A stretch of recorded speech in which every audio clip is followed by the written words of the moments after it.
OMG, inilantad na mga ebidensya sa relasyon ni Richard Gutierrez at Barbie Imperial.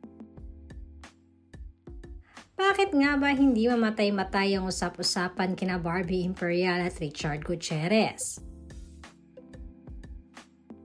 Matatanda ang napabalita noon na isa siya sa sinasabing third party sa relasyon ni Sara Labati at Richard Gutierrez.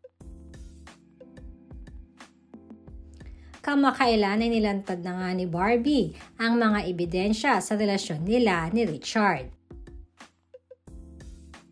Dahil nag-post ang dalaga sa kanyang social media ng mga pictures nila at bagamat hindi niya inilagay kung saan lugar ito, ay madami naman ang nakapuna ng suot niyang swimsuit na same din ng suot niya na habang nagbabakasyon ang dalaga sa Amanpulo.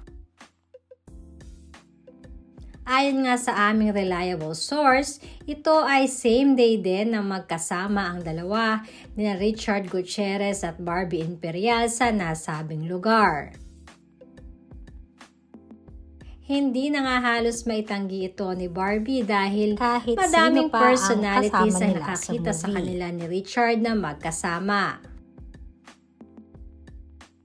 Tipong nahihiya pa nga itong si Barbie pero reaksyon naman ng mga netizens na bakit naman kailangan niyang mahiya.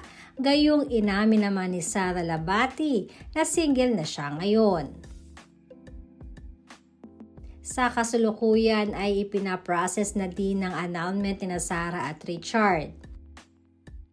Ang usapan na lang ay kung paano ang magiging co-parenting nila sa kanilang mga anak.